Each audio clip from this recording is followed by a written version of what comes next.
applied it to your life, because that's the whole point, right? To be able to apply what you've learned to your life and to make it allow it to edify your life and add to your knowledge. So I love that. I really am encouraged by that.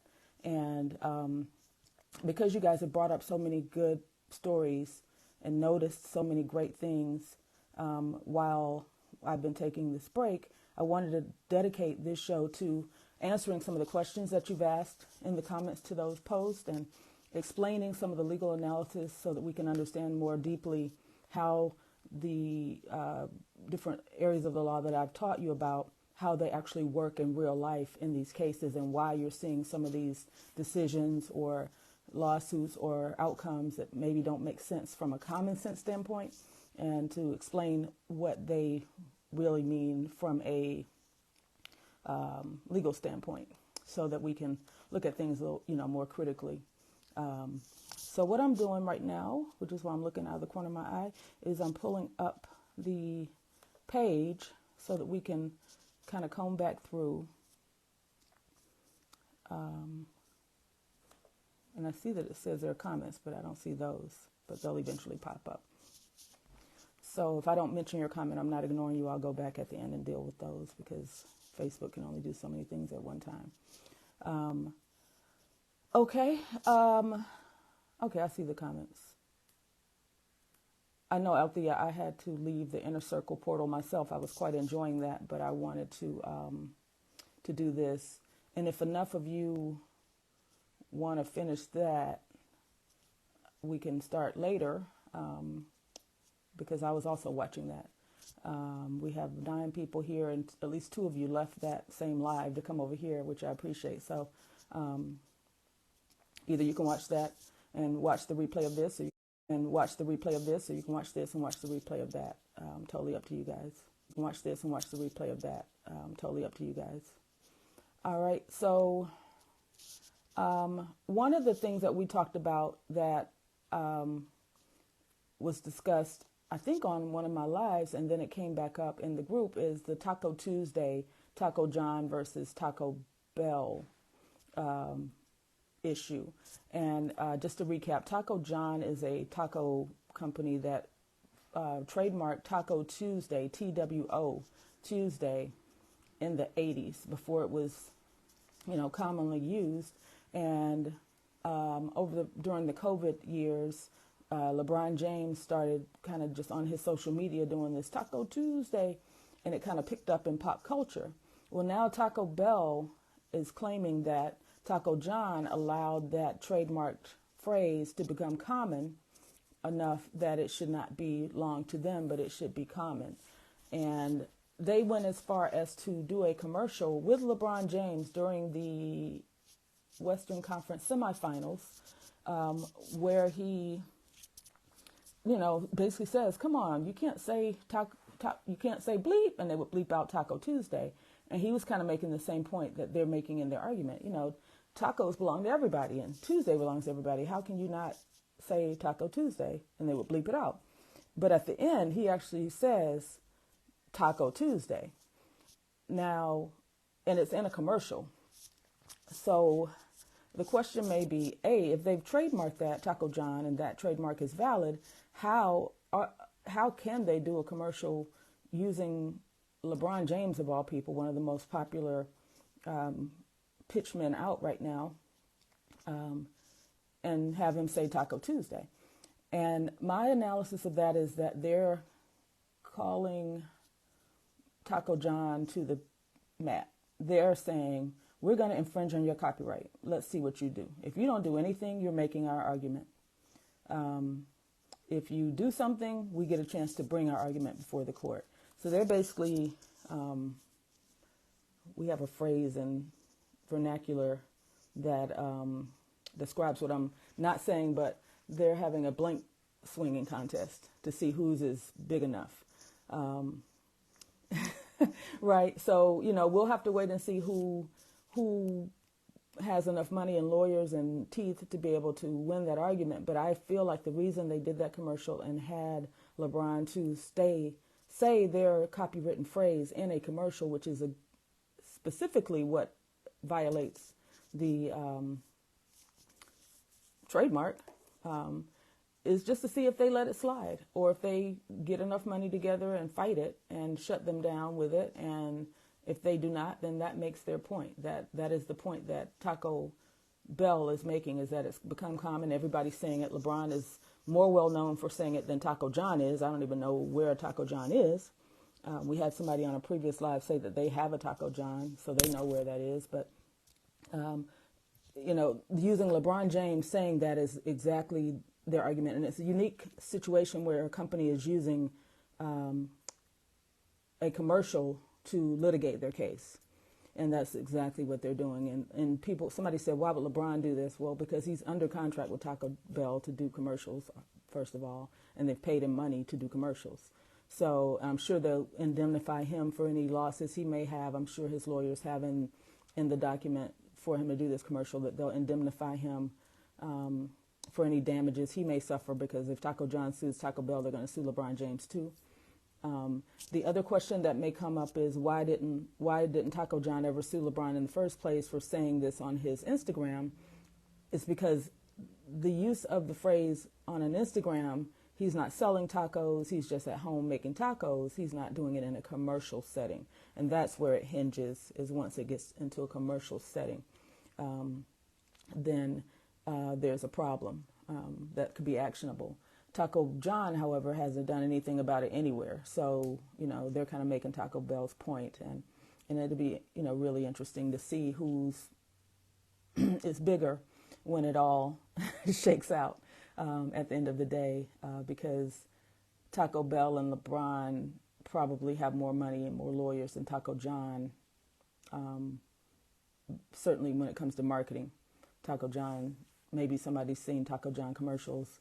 I just never have, and I've absolutely never heard of that. And I don't think of Taco John when I think of Taco Tuesday, which is Taco Bell's point. I don't think of Taco Bell either. I think of LeBron James, which is why his presence in that commercial is really relevant. Sherelle says it's on in Kansas. The LeBron James commercial or a Taco John commercial? What's on in Kansas, Sherelle? Okay, another one that we talked about was the OMG Girls versus OMG Dolls. This was a $100 million lawsuit filed by T.I. and Tiny, the owners of the OMG Girl trademarks. Tiny created this group, OMG Girls, with her daughter and Reginae Carter, Lil Wayne's daughter, and another girl whose name I don't know, and I won't know it no matter how long I sit here and try to think of it, so I'm not going to try. And they were this group, a girl group, and I can't tell you one song they had or anything like that, but they dressed in these bright colors and ponytails, and their hair was all different colors. And at some point, these dolls came out. They were called LOL Dolls OMG something. But they had the exact same hair and clothes and vibe of the OMG Girls. And they sold $300 million worth of these little dolls. And the lawsuit was brought for some reason in 2022 instead of when this started happening in like 2019, maybe because of COVID, or maybe one of them was in jail or something, I don't know. But the first lawsuit that was brought was declared a mistrial because some racially charged comments were allowed was said. The judge admonished them not to make any comments about this being misappropriation of black culture, which was part of their T.I. and Tiny's argument that this company was misappropriating black culture. And the judge, sure by OMG's attorneys urging, disallowed anything related to that to be presented to the jury. Well, somebody got on the stand and said something along the lines of they were just trying to take this from these black girls. So a mistrial was declared. So this was T.I. and Tiny's second time going to trial on this issue with this company, MMG something or other. Someone also asked why that lawsuit was in California, not in Georgia. You have to sue people where they are doing business, either where they reside if they're an individual or where they do business. And that company, MMG, whatever, is a California company, so they had to sue them in California, even though they live in Georgia. When you sue somebody, you're not allowed to make it inconvenient for them. You have to make it inconvenient for you and sue them where they are. So what you have is a California jury. You have T.I. and Tiny, who aren't West Coast people, like they're not beloved or respected necessarily, or even maybe even a huge fan base out there. People might not even know who they are. And you have them suing for a ridiculous number. I have my door open and this little fly just flew in and I'm watching him. You have them suing for this ridiculous number, $100 million. And the jury found for the company, and it took them like 2 hours. And during the trial, the attorneys made comments that they were going to sue for their legal fees if they, now this bug is over here. Well, first of all, I guess I should close this door. If they prevailed. And the jury sent out one question, and that question was, can we award them their legal fees? And the judge sent back to them saying, that's not your problem. That's a bench problem. So it was clear early on that the jury was not on the side of T.I. and Tiny. So I didn't understand why, because when I look at the exhibits, I'm seeing the exact same dolls. They do own the trademark. I thought perhaps they had neglected to actually trademark it. That wasn't it. They do own the trademark. But they were claiming under a section of the intellectual property law called trade dress. Trade dress is let me try to think of an example. Dennis Rodman, the way that he had all the colors in his hair, or Michael Jackson with the, what we've known to commonly be the beat it jacket, or just different things you can adorn yourself with that give you a distinctive look that people associate with you when they see that. And if you can establish yourself enough in the consumer's mind, when they see a sparkly glove on one hand, who do they think of? If it's you, you've established trade dress. Riza, I don't think I can't think of anything Prince ever did that was just specific to him and no one else that would be considered trade dress. But maybe something's escaped. Maybe the color purple itself, but you can't own a color. So, MJ's glove is a better example because it's something that anybody can have, but nobody had ever worn a sparkly glove on one hand until Michael Jackson did. And anytime you see that, I don't care if you're 2 or 200, you're going to think of MJ. So if somebody else came out with a sparkly glove on, his estate would have a good claim for trade dress argument. The jury, we don't know exactly what they were thinking, but the purple brocade suit, maybe with the roughly, maybe, yeah, perhaps. I would say the symbol that he made himself change his name to and put on his face as well might be something he possibly could have trademarked. But as far as trade dress, he was so avant-garde and he changed it up so much. It's just kind of hard to pin him down to one look. Like he just had every look, afro, curly hair, just whatever. But my best analysis of why this jury didn't play with them at all was, first of all, none of us on here probably can name an OMG Girls song. They don't come to mind when you see bright colors on hair or clothes. You probably think of TLC more than you think of OMG Girls. They aren't famous enough to have established trade dress in the concept of bright and fluorescent colors. They also hadn't performed together in probably a decade because they were little girls and now these are grown women with children. And they just didn't have, like pop culture hits that just when people saw them, they knew who they were based on their dress, their style of dress. And it could be said, now my daughter was of the age when the OMG dolls came out. I thought they looked like TLC to me. But I also didn't think of the OMG Girls, but I don't really know an OMG Girls song.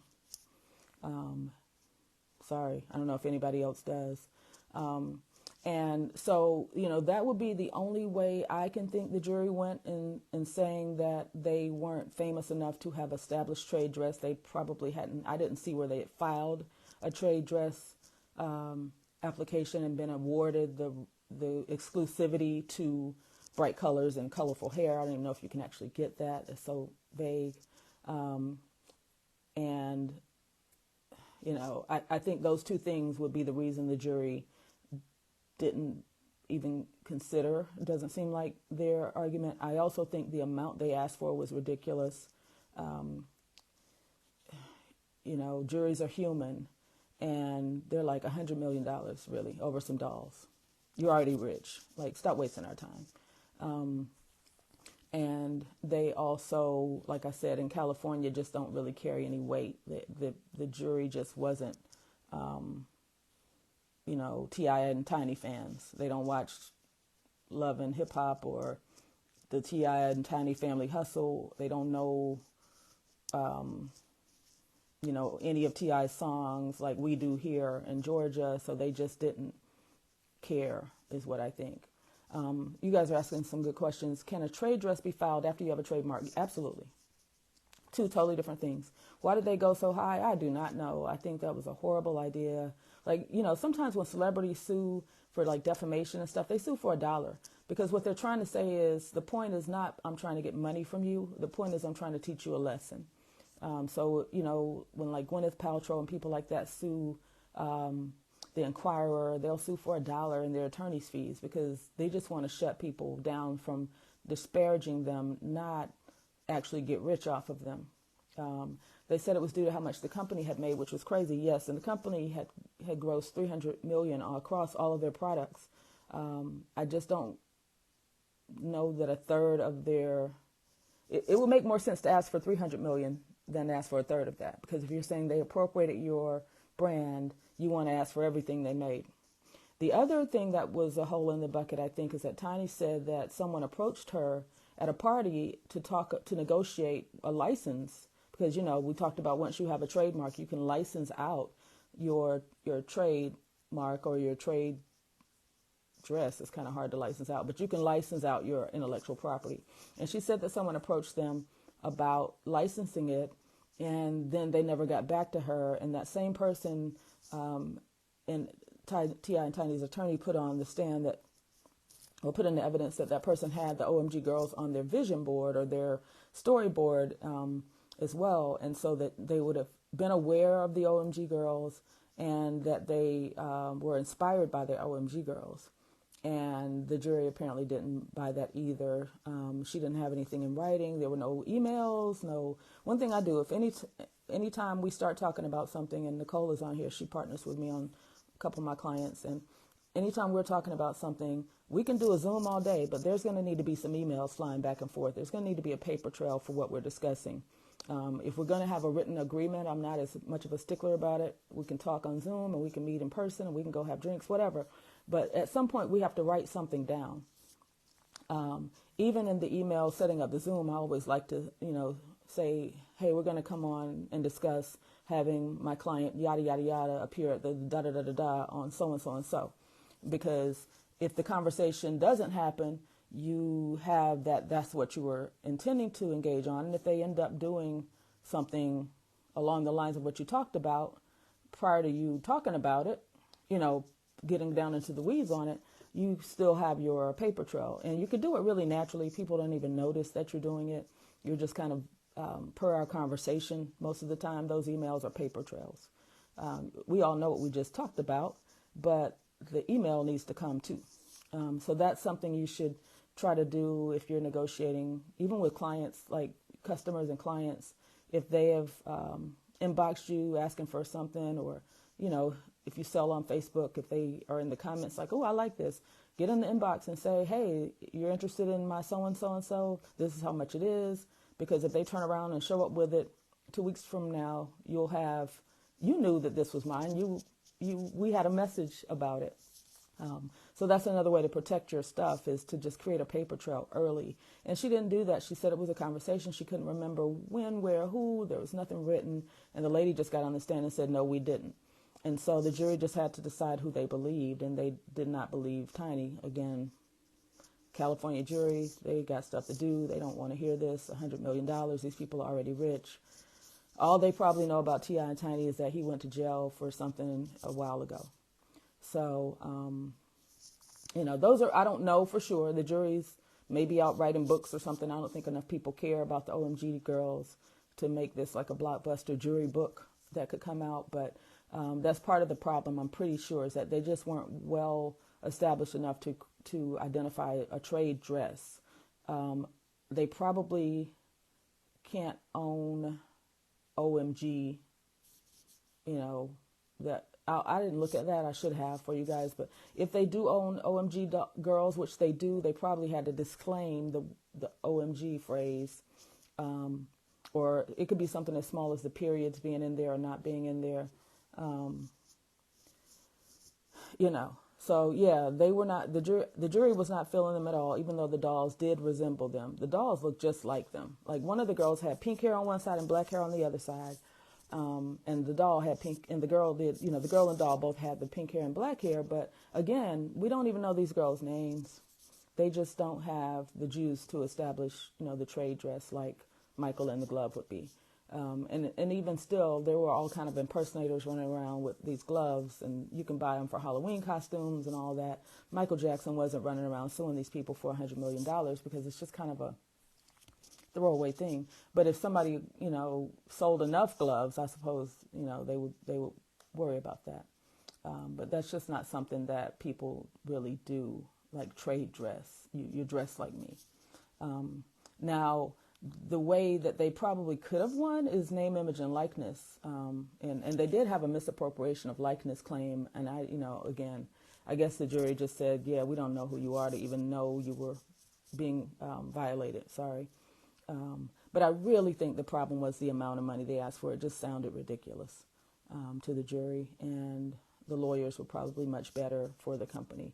This company, by the way, had also been in a big debate with Mattel over the Barbie brand.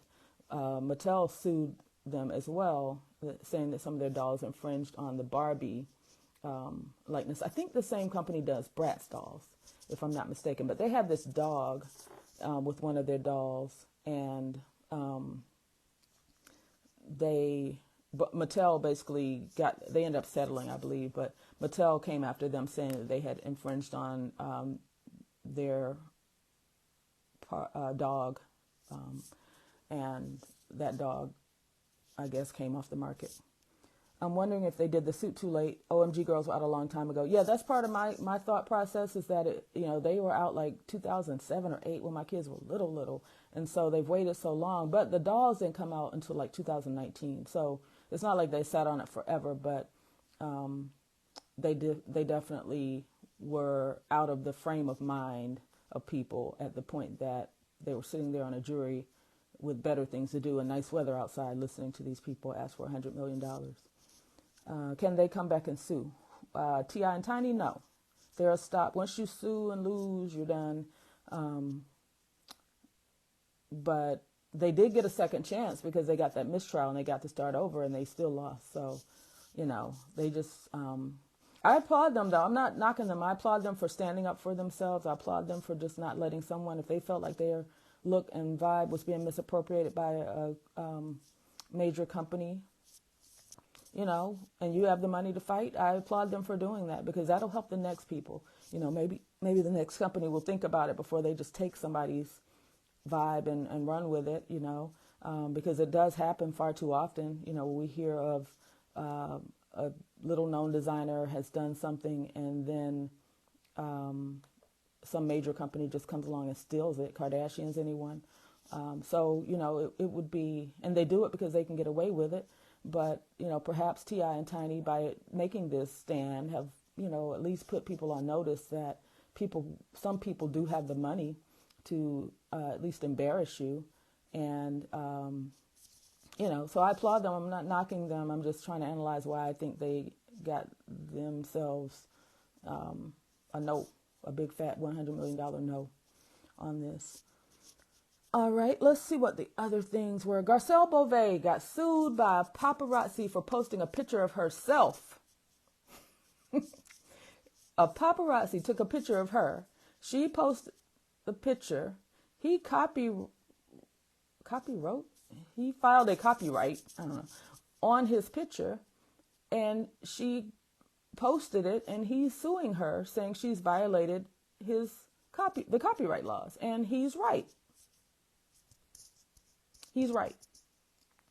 Remember when I went over copyright, I talked about photographers your creativity, your eye, your lighting, your angle, your whatever, even if you're a paparazzi and you're just chasing people down the street like a wild person, you're still providing a creative, taking their image and putting it into a creative medium. And if you copyright that, then she has to get permission from you to use it. Remember in my example with the book, the Dr. J book, which is way over there, and I have on these headphones, but hold on.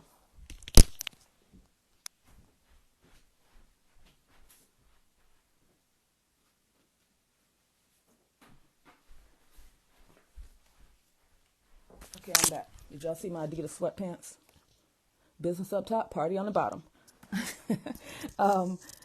In this book, right, this is a picture of Julius Erving. This is Julius Erving's book, his autobiography. It's literally called The Autobiography of Dr. J. But we couldn't just use this picture on his book of him. We had to get permission and pay money to the photographer who took the picture because he owned the copyright. And he actually was taking pictures at the time for Time Life. I don't know if y'all remember Time Life, when Time used to be Time Life. And I had to call Getty, I think it was, make arrangements with Getty to pay for the license from Time Life for the services of this photographer for a picture of my client for his book. So this is not unusual. And you know, the thing that really is weird about this for me is that all she did was post it online. I don't know if she was like selling something or if she just posted it like on her Instagram, like y'all like my shoes, because typically you need to be, and this is just filed, so we don't know if he's going to win, but you need to be using it in a commercial setting. The reason we had to get this permission for this photo is because we were going to sell these books. It has a barcode, right? So when you're going to use somebody's copywritten material in a commercial setting, you have to have permission. Now, if we're just going to sign autographs, we just get the picture that we like and we sign it and we, give them to the people. If we're going to sign autographs for a fee, we have to get the permissions. So there's only certain pictures that could be signed for a fee. Because once you're using somebody's copyrighted material in a commercial setting, you owe them a licensing fee and you have to have their permission, even though it's you. So what you have to do as a celebrity, or, all of us are celebrities, but as a person who people stand outside to take pictures of, is do what Beyonce does. If you don't want them to have pictures of you, you can't give them pictures of you. You can't be, oh, hi, and then mad that, now they own your likeness. You gave them your likeness to have. So, Beyonce, and I've been one of the people with my camera up in her face, and the bodyguard will put his hand over your camera or shine a light into your camera so that you can't get a photo of her. I've been able to get a few over the years, but he's really good at making sure he screws up your pictures of Beyonce, so you can't turn around and use them or copyright them or own them. And she's all on top of that. Like, you can't put her stuff on YouTube. She will take it down. You can have it on there for free all day. They take it down. They make a claim. So you have to be mindful of if you're on a red carpet, if you're giving these people these photos, they have the right to own them. And even though it's a photo of you, if you're playing basketball, if you're playing football, whatever you're doing, if it's in a public setting and people are, taking photos, they can own them. They can own your image on that photo in the way that it's captured. I think I saw a question somebody asked, can she sue him or something? Can she countersue for the use of her image and likeness?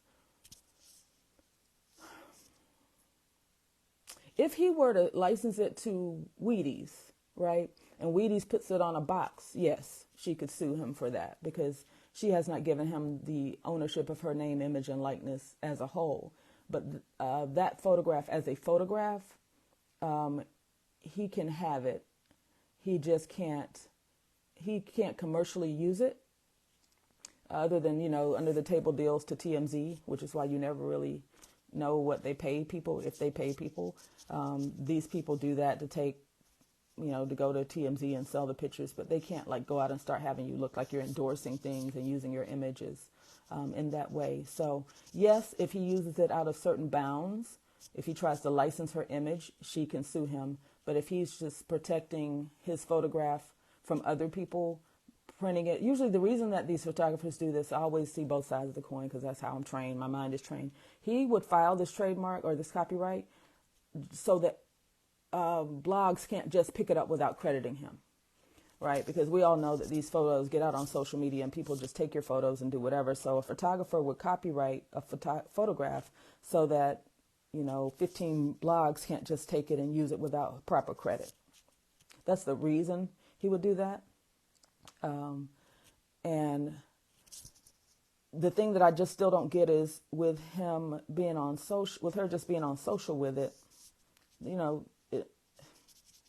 she's doing him almost a favor, using his photo on her social because she's acknowledging that she thinks it's a good photo. And maybe he should have said in the comments, hey, that's my photo. And maybe she'd have said, great photo. And then maybe people would have known his name. And we'll watch this one and see how it ends up going.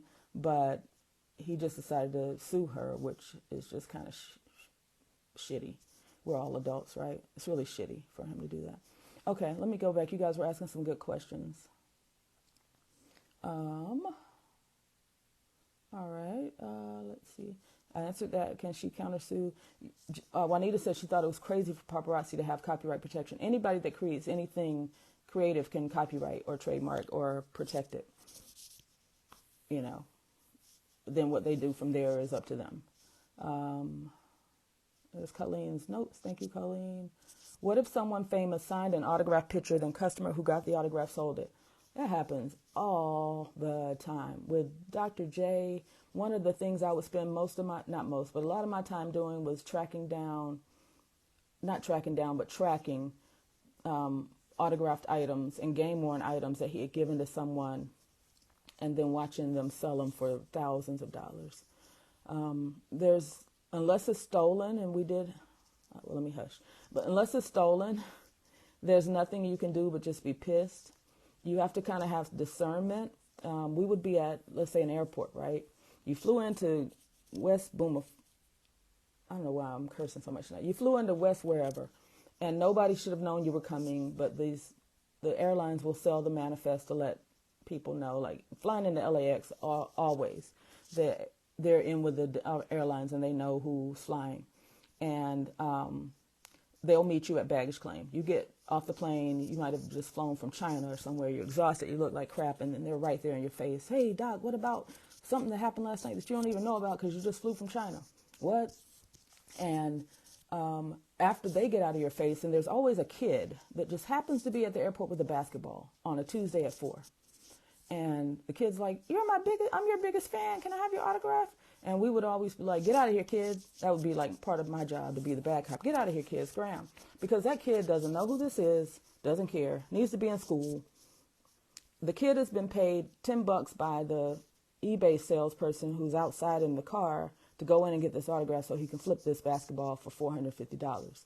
So you kind of learn how to spot these people, and you learn how to just take it on the chin. If the kid is going to be on Instagram later saying you're an ass because you wouldn't sign his autograph, so be it. But these people use children to get people to autograph things for them, and then they sell them. One time we were in New York, going down the street, and there's like a series of red lights on Fifth Avenue. So you go a little bit, you stop. You go a little bit, you stop. This kid is on a bicycle, following us on the street, not at the sidewalk. New York sidewalks are crowded. He's following at every red light. He's at the window, bamming on the window. Doc, I really need this autograph. Like he was like his life was in danger if he didn't come up with it. And we rolled down the window. It's like, who sent you? No, I'm you're my biggest fan, whatever. And we're like, kid, who sent you? So he wouldn't say. So after about 4 red lights, I handed him a 20. Kid just biked off because we paid him more than the person that gave him the photograph paid him. So the answer, that's my long answer to, if someone famous signs an autograph picture, then the customer who got the autograph can do whatever they want to do with it. It's a gift, or either they bought it. So you have to, on the celebrity side, maintain control of your autographs and do them in a setting that you can protect yourself. All right, so wait, Beyonce can take down all this footage from her concert then? Yes, she can. Instagram is harder for her to do, but she does it on YouTube without fail. Like, you will see something 1 minute and it's gone the next, and there's a claim from whoever, Universal Records. They take it down. A funny story. My daughter's graduation was Friday night. There was a live stream. People watched the live stream live, thank goodness, and when we got home from the graduation, we watched the live stream right then. But the next day I went back to go look at the thing, or I sent somebody to look at it who said, I missed it, can I still watch it? And I said, yeah, it's up. The graduation from last year is still there. And they said it's been taken down. And I looked at it and it said it had been taken down due to a claim from Warner Chappell Music. At the end of the graduation, when they threw their hats in the air, they had this Nicki Minaj song, Moment for Life, playing. Nicki Minaj is distributed, her label is distributed by Warner Chappell. They took down the children's graduation because they used her song without permission. And they can. YouTube makes it really easy for content creators to protect their rights and assert copyright claims. Facebook does the same thing. We're going to do a thing where we talk about this, I think next week, where we talk about those licensing rights and what you're doing and not doing when you say, I don't own the rights to this music. When you post, they know you don't own the rights to the music. And when the owner of the rights to the music comes along, they take your stuff down. Even if you say you don't own it, that's not making you own it. That's just a non-disclaimer. So they took it down. The graduation is gone. If you didn't see it live, you don't see it. And because I know how to skirt around this, I've emailed the people to say, you guys can upload it and mute that part. And it will be able to stay up. I don't know if they have, I haven't checked, but I'm really kind of sad that like other classes can go back and look at their graduation, and if these kids haven't seen it yet, they won't see it, because the live stream was a better view than the being there, to be honest with you. AI is going to make this even more wild. That is so true. One thing, I was just on the live stream that we were on about the credit, they were saying sometimes people somehow end up being reported as deceased and their credit report disappears. And one of the ways to reestablish your identity is to take a picture of yourself holding up a newspaper with today's date on it and send it into the bureaus. And I was thinking to myself, that's not going to work for long, because you can create a picture of anybody doing anything now. So, AI is going to make this even crazier. Sheila says, I'm so glad I have a seat at the table. I'm much smarter now. Thank you. You were smart in the first place. Could Garcelle have avoided the lawsuit by giving him a photo credit? I believe so, Samara. I'm pretty sure that is what he wanted and didn't get. And she probably had no idea who took that photo.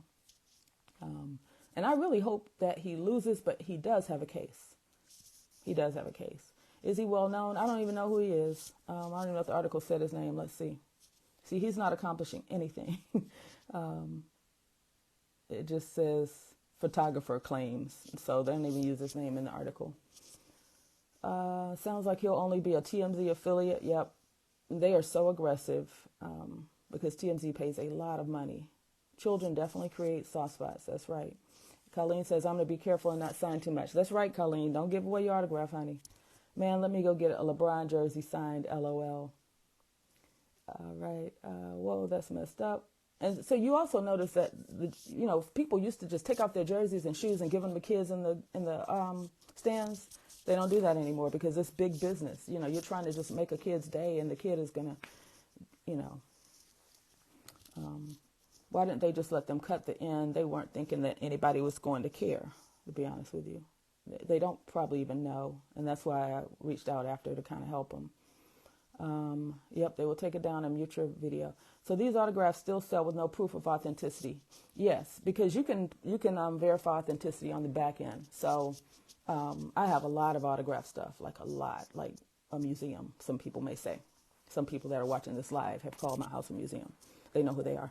And I buy them with the authenticity because I know the industry, but I have some things that if I buy them, right? But I have some things that were given to me. I have, different athletes that I just know that have autographed things and given them to me as a gift. And obviously you're not going to say, can you sign this letter of authenticity?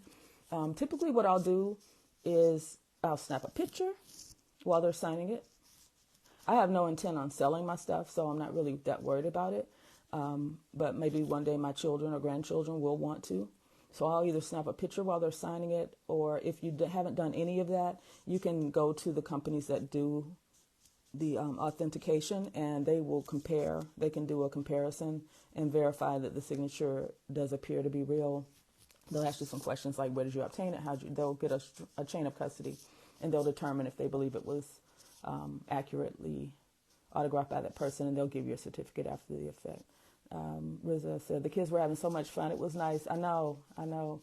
This is why they said, don't put music in your TikToks, IGs, etc. That's correct. Use the music in the reels and the music that's licensed in the social media place where you're playing around. Use that music because they've given them a license for those little snippets. But as far as playing music in the background, like if I were to be playing music on my computer before this starts, which Derek used to do, and I asked him to stop because his stuff is on Zoom, so he's okay. But on live, you could end up losing a whole video because they could take it down. My son got one from Derrick Rose after a game some years ago. Yep. Yes, you have a sports and music museum. So, see, I was not telling y'all who said that, but now they want to tell on themselves. All right, Jimmy Butler filed for a trademark. So Jimmy Butler and the Heat are in game one of the, hopefully y'all are still learning something. I'm just talking about the stuff that's happening, but I'm still trying to educate. Game one of the NBA finals is now. Like, I'm missing it. Y'all are missing it, but we'll catch up. I only watch the end of the games anyway. Even when I'm at the game, I don't watch the whole game. And so somewhere along the way, they started calling him Hemi Butler because he's him. He's that guy, right? And so he filed a trademark the other day for Hemi Butler. Says he's going to put it on mugs and coffee and T-shirts or whatever. And I think that's brilliant. He probably isn't going to put it on a darn thing. But again, sometimes you file these things to keep other people from being able to. And then you'll just let it dismiss a year from now because it's going to drag on for a year like they do. And sometimes you do it to protect yourself from other people using your image and name or something that's associated with you. Like Beyonce and Jay-Z did Blue Ivy by putting her on one of his records and crediting her as a songwriter when she was like 2 minutes old crying to establish a claim or a use. And nobody has been able to come up with Blue Ivy coffee because they own it. And of course now she's Grammy Award winning songwriter and she's Renaissance tour backup dancer and but she's probably never going to sell us anything because she doesn't need our money or anybody's money. So, sometimes people file these things to protect themselves from other people filing them. Sometimes they actually are just getting on top of it and they intend to monetize it. I don't really know which one is the case here. But smart for Hemi Butler. I just love when these athletes have either good representation or smart enough to know I need to protect myself out here in this intellectual property world. And they do it. I love that because why would we be getting exploited when there's so much out here that we can do to protect ourselves? So if they're already selling shirts with that on, don't know if they got a notice to stop. They will. They will if they weren't. And that might be why he started because,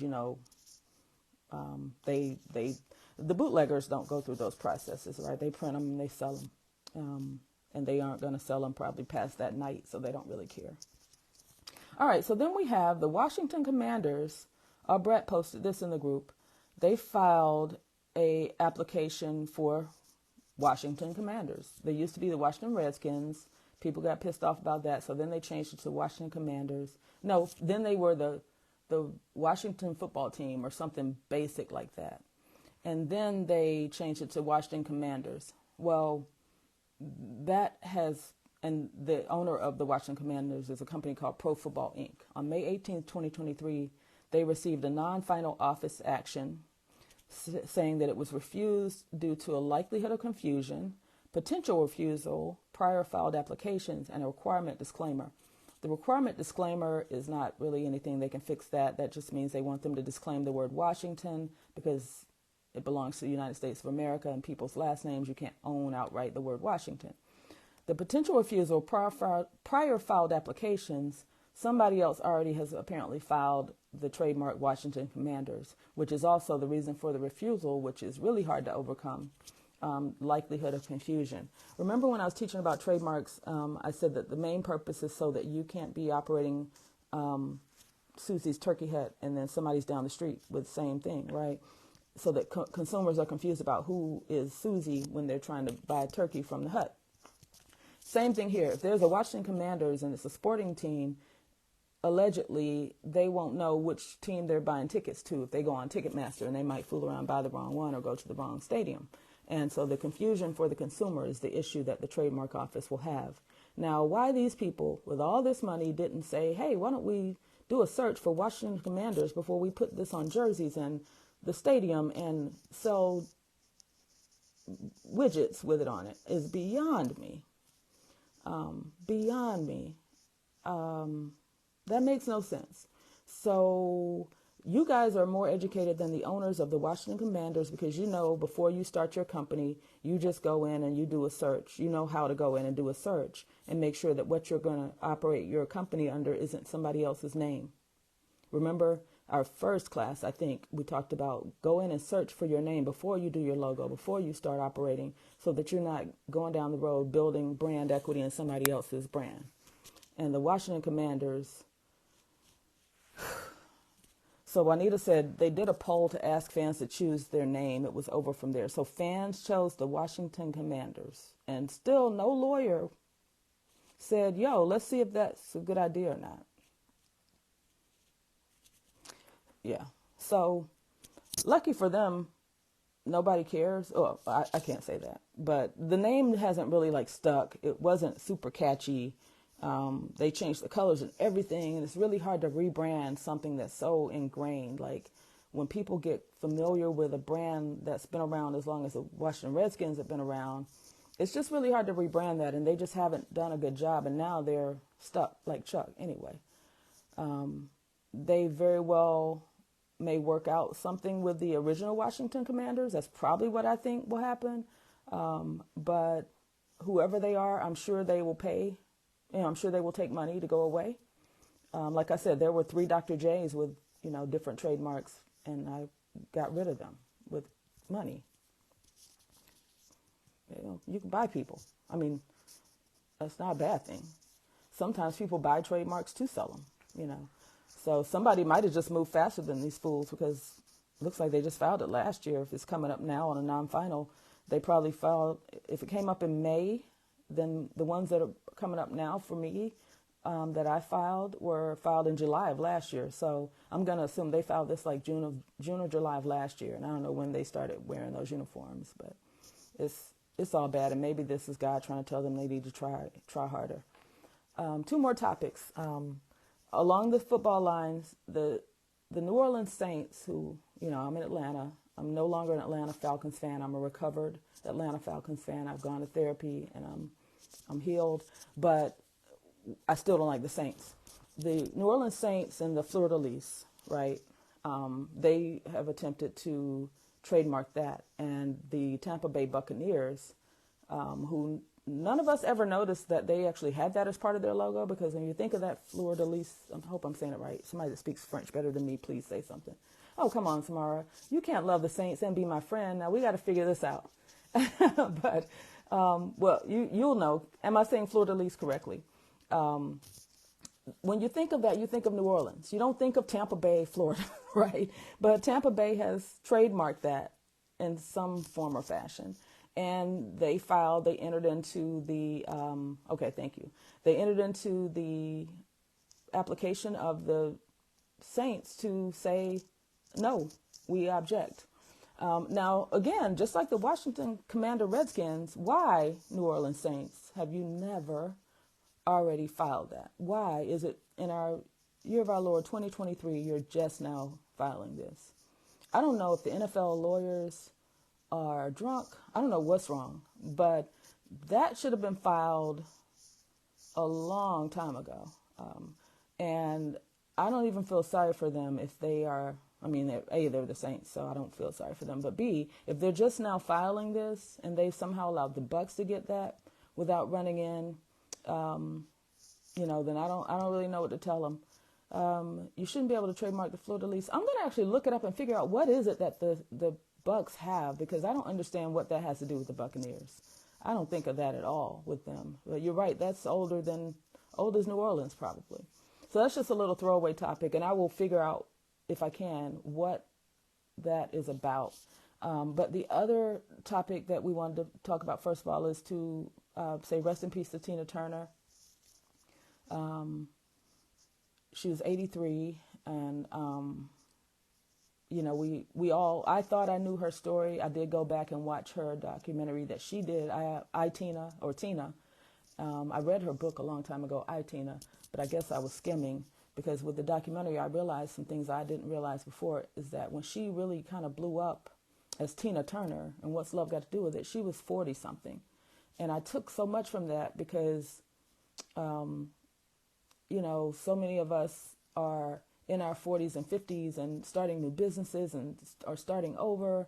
And I mean, nothing says you're never too old to be hot than Tina Turner. In her 40s, I don't know what age I thought she was back when this was happening. I didn't really think about it. She was just popping. The legs were popping or whatever, and she was considered old by industry standards at that time.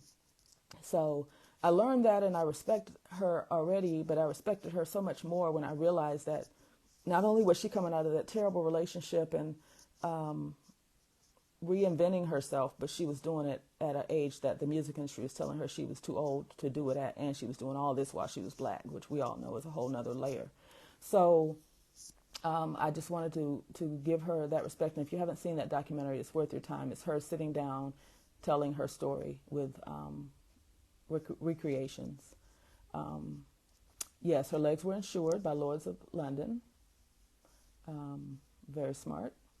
And we won't be hearing of any drama with Tina Turner's affairs, unlike most of these people that have been passing away in their 80s. She had all of her estate settled. I forget the exact amount of her estate, but it was like a third to her husband, a third to something, and a third to something else. And she had it all laid out, and it's like no beef, no problems. Her son had died. She only birthed one child. He predeceased her. Obviously, nobody gives a damn about Ike, and he predeceased her too anyway. And her new husband, he doesn't have all these worries. He's also a billionaire. And she got all of her ducks in a row. And we won't have to see the James Brown thing happen with her that it's just been handled with grace. She moved to Switzerland. Part of her interest in Switzerland was their euthanasia laws. They allow you to do assisted suicide, and she was suffering with some illnesses that she did not know necessarily that she wanted to endure. And this husband ended up giving her a kidney, which extended her life, and she didn't need to have him euthanize her. But yet and still, Black Twitter is mad her money was going to a non-black man. This man gave her an organ. Miss me with it. That's love. And added on to her years that we could all have the Tina play, and the Broadway play. And there was something else that she did recently. It's kind of a farewell in America. She came back and she did the play, and y'all might remember what the other thing was. I don't recall. Just as a farewell. And in the documentary, she talks about that. It literally was her saying, I'm going back to America one time to say goodbye to my U.S. fans and give them this play and my life story. This is not Chadwick Boseman. This is not Aretha Franklin, Prince, Michael Jackson, none of that. Michael Jackson had a will, and it's still a hot mess. So, just kudos to Tina Turner. I don't know if she had one of those titles like the Queen of Rock and Roll or any of that. I don't really remember her getting one of those fake titles, but we're just going to say the lady with the legs and the endurance to start over with Ike's daddy's name. That's got his daddy's blood on it, or whatever Ike said in the movie. Much respect to her, and we honor her memory. I saw some comments going back. There were some comments educating me, because I don't know, about the fleur-de-lis. It predates New Orleans. It's a symbol of the French monarchy. That's true. I hadn't thought about that. Enola has used cruise and Mardi Gras for so long. Also true. Also true. So I'm going to, just because I want to know, I'm going to look and see why the Buccaneers are using that and let y'all know in a post, just because we like to close the loop on stuff. Yeah, Tina Turner had wisdom and great estate lawyers. There was a small issue. Okay, Rachel's giving us a side note. There's a small issue with the Saints using the fleur-de-lis because of how it was used during slavery. Now I really got to go down the rabbit hole. It was quoted in the media. Okay, I really wanted to check that out. And then Samara is going back to the fleur-de-lis trademark. Louisville Tourism and the city of Louisville uses a stylized version of the fleur-de-lis as their city symbol. That is trademarked because the artwork is unique to their brand. But you can't trademark a symbol that is universally used. The Saints could just change the style of their fleur-de-lis and moved on, but Tampa is petty AF for trying it. Thank you for the background. Thank you for that background. And when you're saying Louisville, I'm assuming you mean Louisville, Kentucky. Right, Samara?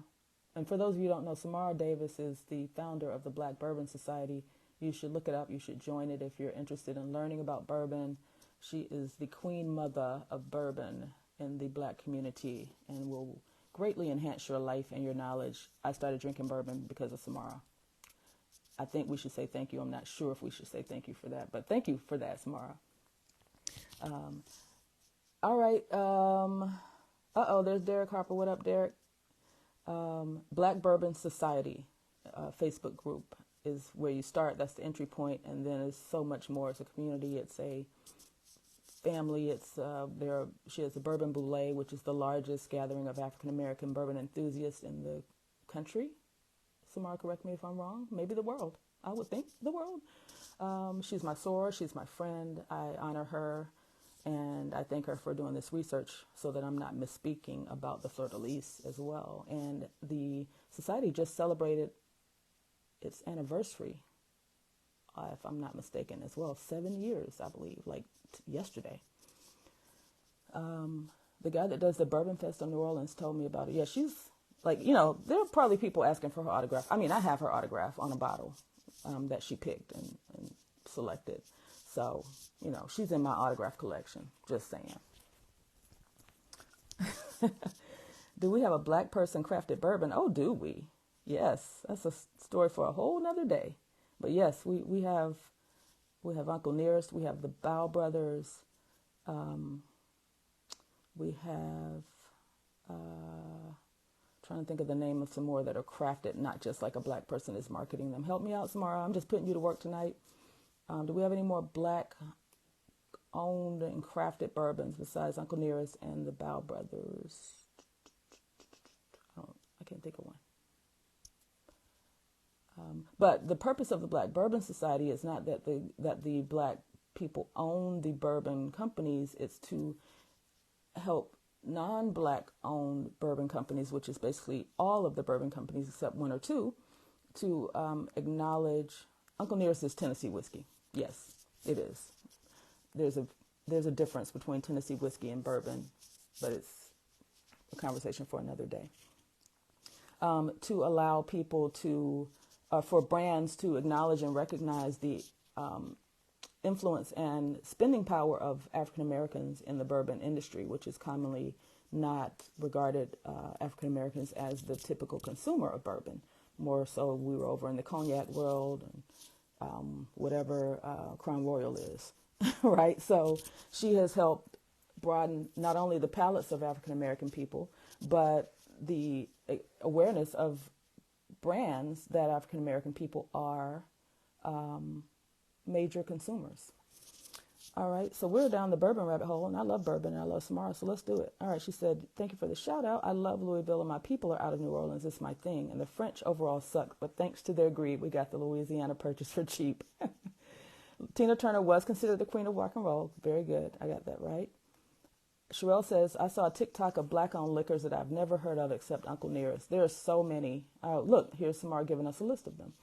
Uncle Nearest is the biggest, but there's St. Cloud. I forgot about that. Guidance, Greenwood, Fresh. Correct.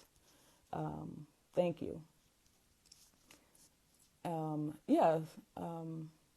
There's a whole industry, but look, go follow Black Bourbon Society. Go join. I think you have to request membership if I'm not mistaken, but you're all friends with Samara now, so maybe you can get in the door. And there's also a paid subscription where you can have a more elevated experience and get first dibs on special releases that are only available for Black Bourbon Society, the society members. So you can get exclusives, all kinds of stuff. Look, she's shy. She doesn't want me to keep talking about her. But anyway, when my friends are doing, good things, I want to share them and I want to spread the knowledge about it. So yes, definitely, if it's a spirit you're interested in learning about or already into, that's the place to be to get with the tribe of people that can help you grow and expand your palate. It's done a lot for me because I was a tequila person before the Black Bourbon Society. All right, so it's 10:04. I think we have covered all of the hot topics that we had in the group. And so tonight, basically, we've learned that, how these copyrights work and like in action, right? You're not just filing copyrights or trademarks just because I said so, but, you really can be suing people and you really can be stopping people and taking down children's graduations and Beyonce videos and all kinds of things once you own these rights. We've learned about how the trademarks can keep people from using things that you have established. Even if it's something you just said off the cuff, you want to file that trademark real quick. If you're a notable person, file that real quick to keep somebody else from getting out there with it and taking advantage of your creativity.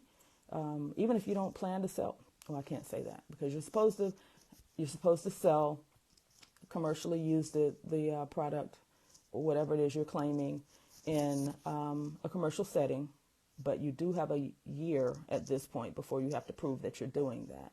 And if you're just trying to stop some bootleggers from selling T-shirts, they would have faded out by then.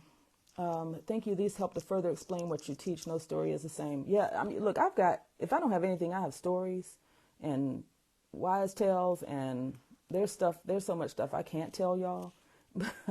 I had to stop myself in the middle of one of these stories tonight, but there's so many examples of everything that we're learning here that you just never know when they'll come up. And so I definitely like that you all are, retaining this information. And then when you see it come up, you're just like, I know what this is. I want to, I'm going to, and keep bringing it back to the group. So, we engage. We don't just post memes and, spam each other in this group. We engage about the topics that we talk about. And you guys are doing an amazing job of keeping us on task with that and in the pocket with that. And I just appreciate it so much. So we will be back next week. Tracy is an attorney who's a member of the table. She may be in here now. She may be laid out because she just taught an inner circle class. Derek Harper's also here. Derek Harper has an inner circle every night almost. There's a live training on some wonderful topic similar to this, but every night, whereas I'm every week. You just get so much information. It's a subscription-based service as well. And Tracy was teaching in there tonight about the laws around the fair credit. I can't remember the phrase right now. I'm hot and tired. But she was teaching that tonight, and she's going to join me next week, and we're going to talk a lot more around these copyright claims on social media, Facebook, the rights, the disclaimers that you guys keep trying to use, not you, but people, about using music that you don't own the rights to. We're going to go in depth on what that doesn't do because it doesn't do anything. We're going to go in depth about content creators. I'm really wanting to spend some time educating all of us who are creating courses and becoming coaches. Inner Circle people, especially, a lot of you are here, and I'm also in the Inner Circle, and I'm always over there. And, we definitely want to be able to make sure you know how to protect your content as you create it so that the dancing bears, to quote Derek Harper, don't take it and steal it and sell it without knowing what you know. Riza hijacked her son's phone so she could watch both lives. Now that's dedication. I'm going to go back and watch the rest of their replay because I was just learning about why you don't want to have old addresses on your credit report. I hadn't thought about that, and I do have old addresses on my credit report. So if you're not in an Inner Circle, this is turned into a commercial. Join the Black Bourbon Society. Join the Inner Circle. Stay here at the table. I'm going to also be having a seat at the table Inner Circle, which is a paid subscription where I will be teaching over there as well. and the content will be different, and kind of move slower and go into super more depth about whatever the topics are that I'm covering at the time. So I appreciate you guys again for being patient while I graduated my child. She had, I was her photographer and financier and Uber driver and personal slave for the past month. And so I just couldn't get the energy together to think of something to talk about that would be worth your time. So rather than waste your time, I just didn't even come on. But I appreciate you guys for keeping the conversation going with all these articles, because this has given us so much good content for tonight. Thank you. It's given us so much great content for tonight, because I really feel like it brought all the stuff home that we've talked about so far. I think the only topic we were missing was a divorce topic. So, we'll be finding some stories about that, the divorce and trust stuff. Congratulations to you. You earned this diploma as much as you did. Yes, I did. Thank you. Thank you so much. We just got our report cards today. We got our transcript. She finished in the top 10% of her class with a 3.98. That works for me. So that chapter is closed, and now we're gearing up for college. And Alexa says, I've never been here, so when is this to add to my calendar? So it varies. In the group, I will always try to tell you the day before. It's kind of when the wind blows me. But typically, I'll just it's 9 o'clock